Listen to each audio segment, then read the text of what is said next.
มันមានអ្វីទៀងទាត់ក្នុងជីវិតឡើយកើតមកហើយពេលមួយស្ដាច់មកជក់នឹងមកដល់ឋានៈធំបាន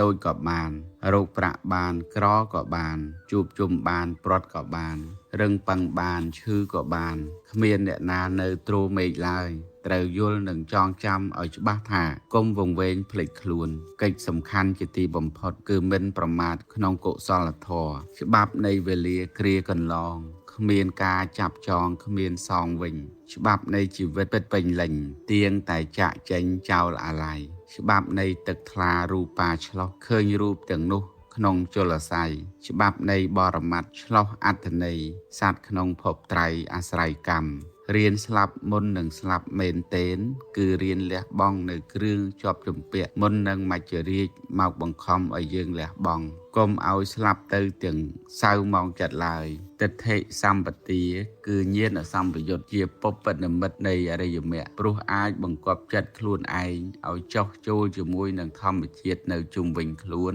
ទាំងបានយល់ព្រមទៅតាមការប្រែប្រួលនៃធម្មតាធម៌នោះមនុស្សដែលមានសុខភាពល្អផ្លូវចិត្តគឺជាមនុស្សដែលស្គាល់អ្នកដទៃព្រមទាំងយល់ចិត្តអ្នកដទៃនោះបានយ៉ាងប្រពៃហើយច្រើនទៅដោយមេត្តានិងការឲ្យអភ័យរៀនមើលលោកតាមដែលលោកនេះប្រព្រឹត្តទៅកុំមើលដោយចំណងរាគៈចង់ទាមទារអ្វីយ៉ាងដទៃនោះឡើយសេចក្តីសុខព្រោះការមិនប្រាថ្នាមិនត្រូវការចង់បានរបស់ខ្លះក្នុងលោកមនុស្សយើងដោយច្រើនតែងមើលរំលងនៅសេចក្តីសុខបែបនេះសេចក្តីសុខខ្លះទៀតសម្រាប់បានមកអំពីយើងក្លាហានហ៊ានចោលនៅអ្វីដែលគួរចោលចេញអំពីជីវិតរបស់យើង